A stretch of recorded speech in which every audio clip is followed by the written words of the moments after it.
Bonjour à tous, on se retrouve aujourd'hui pour traiter de la fiche 9, connaître et interpréter graphiquement une valeur approchée de la probabilité d'événements particuliers, ainsi que la fiche 10, déterminer les paramètres de la loi normale approximant une loi binomiale donnée. Alors, on va commencer donc par cette fiche 9. Ici, on va juste donner du sens aux quelques formules qui sont écrites ici. Ces formules sont censées être à connaître. En fait, c'est des formules qui peuvent, dans certains cas, permettre d'avoir des raccourcis de calcul. Donc, je vous laisse prendre connaissance des formules. Vous voyez, probabilité que x soit supérieur à mu, c'est-à-dire l'espérance de notre loi normale, c'est 0,5. La probabilité d'avoir notre variable aléatoire x comprise entre x moins sigma, mu, pardon, moins sigma et mu plus sigma, c'est 0,68. Et si on s'écarte de 2 sigma à gauche et à droite de mu, la probabilité d'être dans la zone est de 0,95. Si on s'écarte de 3 sigma, on atteint 0,997. Donc qu'est-ce qu'on est en train de dire ici? On va interpréter graphiquement tout ça. La probabilité que x soit supérieur à mu, on comprend que mu, ici on l'a vu, c'était à chaque fois ce qui nous donnait le sommet de la courbe en cloche. Et donc si on veut être supérieur à mu, on sait que c'est la probabilité d'être ici dans cette... Enfin, c'est la probabilité d'être supérieur à mu correspond à l'aire de cette zone. Et étant donné que l'aire de tout le domaine fait 1, ici par symétrie, on comprend que la probabilité d'être supérieure à mu va être égale à 0,5, tout comme celle d'être inférieure à mu. Maintenant, si on se place en mu et qu'on s'écarte de sigma à gauche et de sigma à droite, on obtient cette zone ici. D'accord. Et la probabilité ici de cette zone-là, ma foi, il se trouve qu'elle est tout le temps égale à 0,68 environ. Si on s'écarte de 2 sigma à gauche et à droite, la probabilité pour x d'être dans cette zone est de 0,95. Si on s'écarte de 3 sigma, c'est 0,997. On voit quand même assez clairement que, effectivement, quand on s'écarte de 3 sigma sur le graphique, on va avoir une aire proche de 1. Ok? Alors ça permet, je vous disais, dans certains cas, de simplifier, enfin, d'obtenir les résultats sans faire de calcul. Si on vous dit que x est une loi normale de paramètres 10 et 1,5, et qu'on vous demande la probabilité d'être supérieure ou égale à 10, c'est-à-dire d'être plus grand que l'espérance, eh ben, on sait que c'est 0,5, directement sans calcul. Inférieur à 10, je vous l'ai évoqué oralement, c'est également 0,5 en utilisant que c'est 1 moins la probabilité d'être supérieur à 10. Là, on aurait pu mettre un supérieur strict, mais on sait que pour une loi continue, la probabilité d'être supérieur strict, c'est la même que d'être supérieur ou égal. La probabilité d'être entre 8,5 et 11,5, et on comprend qu'ici, c'est la probabilité d'être pour x entre 10 moins 1,5 et 10 plus 1,5. Donc on est dans le cas de la probabilité d'être entre mu moins sigma, mu plus sigma. On a donc 0,68. De la même façon, plus ou moins 2 sigma, 0,95, plus ou moins 3 sigma ici, 0,997. Voilà pour cette fiche 9. On continue tout de suite avec la fiche suivante qui est la fiche 10. Voilà, où on va ici déterminer les paramètres d'une loi binomiale, d'une loi normale approchant une loi binomiale donnée. Donc ici, l'idée c'est de se dire qu'on a déjà vu un petit peu que en faisant une somme de variables aléatoires suivant la même loi, on arrivait à se rapprocher d'une loi normale. C'est comme ça qu'on a introduit la loi normale.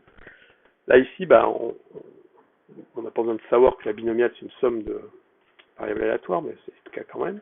Et on va constater simplement, là on constate que notre loi binomiale, qui est représentée ici par les histogrammes ici, va se rapprocher de ce qu'est la fonction densité là, de la loi normale, qui est représentée en bleu sur le dessin. Le tout, c'est donc, à partir des paramètres de notre loi binomiale, de déterminer les paramètres de la loi normale. Alors, comment est-ce qu'on les obtient? Ce qu'on se dit, c'est que l'espérance ici de notre loi normale doit être égale à l'espérance de la loi binomiale. L'espérance de la loi binomiale, vous vous rappelez que c'était NP. On va donc prendre comme paramètre ici NP. Ici, si vous faites n 50 fois p 0,5, vous obtenez bien 25. Et pour le 3,54, on va l'utiliser en utilisant que, étant donné que c'est sigma, on va utiliser le sigma de la loi binomiale. Ça, c'est racine de n, p, 1 moins p. Je vous laisse faire le calcul, vous allez constater que vous allez bien trouver en faisant 50 fois 0,5 fois 1 moins 0,5, environ 3,54. C'est quand vous prenez la racine. D'accord? Et bien voilà, ce qu'on a dit ici dans cette propriété, c'est ça. C'est que, à condition que n soit, enfin, on n'a pas parlé des conditions, mais il y a des conditions pour que l'approximation soit correcte, donc c'est que n soit suffisamment grand, qu'il y a un nombre suffisamment important de répétitions là, correspondant, enfin, d'essais dans notre loi normale, dans notre loi binomiale. Et si p est ni trop voisin de 0 ni trop voisin de 1, alors on peut approcher la loi binomiale de paramètre np par la loi binomiale de paramètre m sigma, où l'espérance de cette loi normale et l'écart type de cette loi normale sont ceux de la loi binomiale. Ok? Tiens. Hop.